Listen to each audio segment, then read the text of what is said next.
I'm getting out. Ah! Ah! Start CPR on him.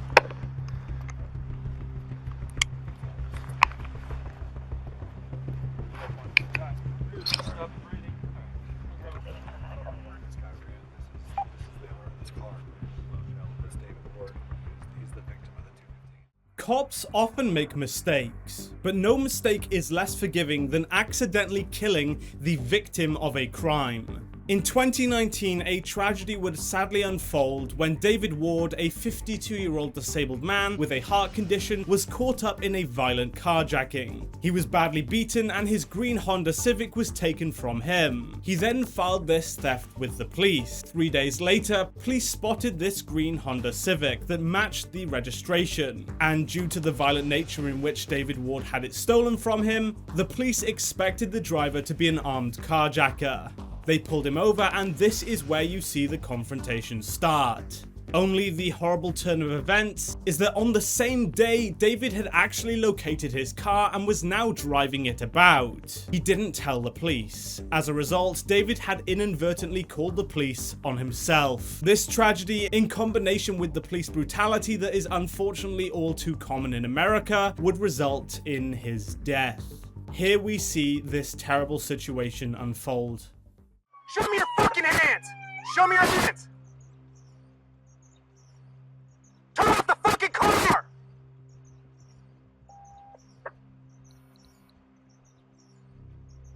Don't move! Get your hands up! Don't move! Get your hands up! Hands up! Hands up! Hands up now!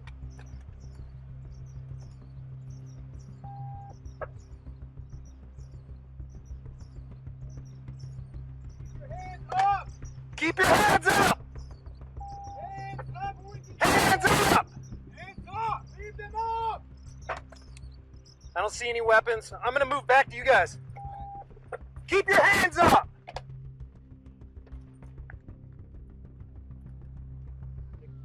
Yeah. Keep your hands up! Do not move your hands!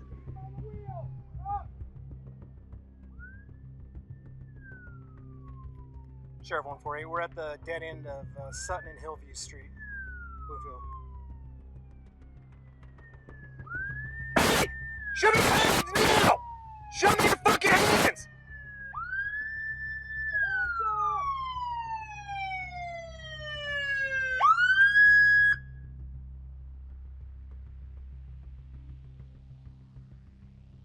Keep your hands up! Don't put your hands down. Don't do it. Don't do it! Just moving in the back. Don't move. Don't do it. Lock. One hand, unlock it. Put your hands back up. With one hand, unlock it. Now put your hand back on your head.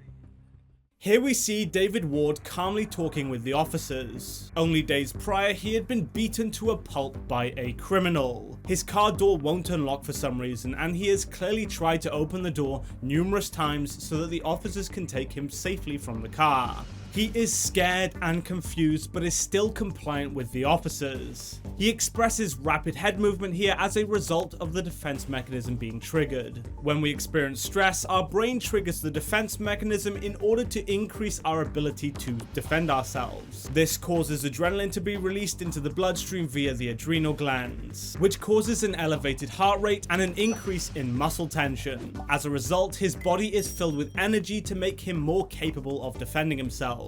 This is why his head moved rapidly here. He's filled with energy and is trying to rapidly take in and assess the situation. His mouth is also wide open, which is his brain trying to make him take in as much oxygen as possible in order to provide extra power to his muscles. Don't move your fucking hand. Why are you fucking harassing me all the time? Give me your hands. What is it? fucking hands. Give me your other hand. Give me your other hand. Come the fuck out of the car. Give me your hand. Now. Hey, get out of the car. All right, I'm getting out. I'm getting out. Ah! Ah!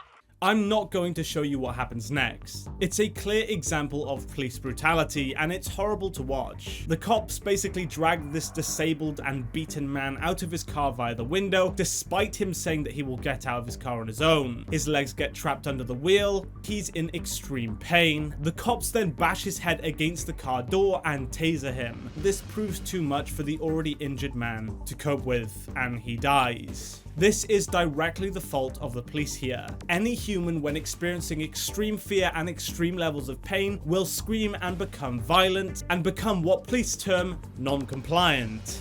Humans have a natural biological reaction to pain and extreme fear, and anyone would react in the exact same way. The police directly forced him into this situation, and it's their fault what happened. They could have calmly asked him to try the other door or climb out of the window himself. They already saw that he had no weapons on him, and now we witness the aftermath of their terrible policing.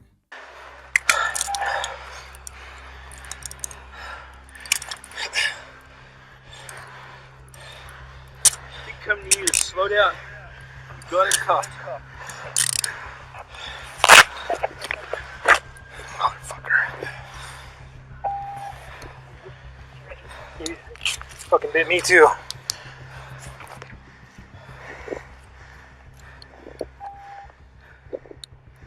Oh fuck, he broke my skin.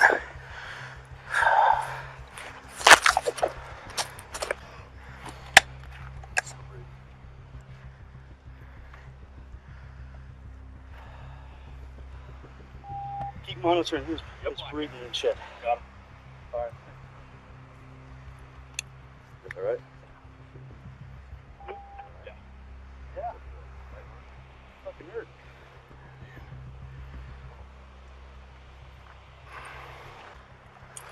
Because it's unlocked. Locked. Oh shit! Jesus fucking Christ. Sorry. It's been unlocked, wasn't it? No, it was locked. Oh, okay. The one on that side was up, but still wouldn't unlock. So you can tell that these cops are under incredible amounts of stress. When stressed, we become hyper alert to our surroundings as the brain is preparing to defend itself from an immediate physical attack. As a result, it becomes jumpy and quick to react, which is exactly what you see happen here. Clearly they are feeling extreme levels of stress. And it's quite eerie how silent the situation becomes as they're just standing around realizing what they've just done. What's the code?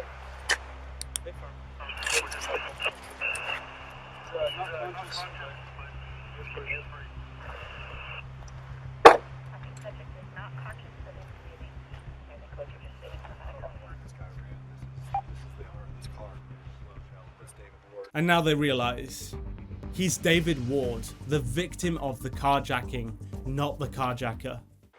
He's the victim of the 215. Then why did he run? I don't know why he ran. Like, you have all this is totally legit. He had no reason to run. But I was out with him really, like 2 hours ago at his house. No, the car wasn't here at the time. Obviously, he went somehow made contact with the guy and got it. But he was here 2 hours ago. This is him. Well, No reason for him to have done this. start CPR on him.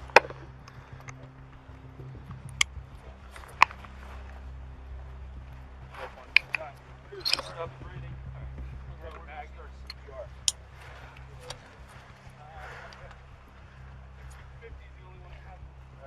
Start it. I don't have one. Just do it. Can't hurt to do it.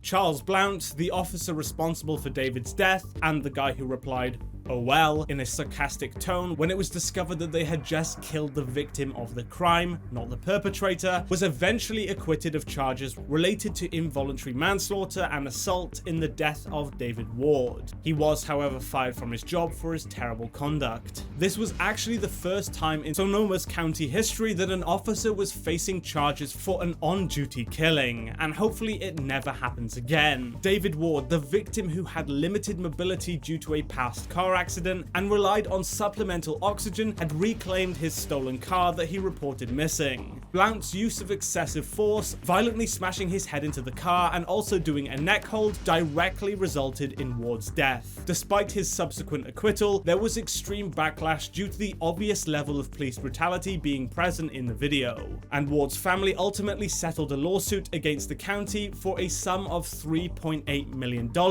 paid for by the taxpayer. But this nowhere near compensates for the easily avoidable death of a family member.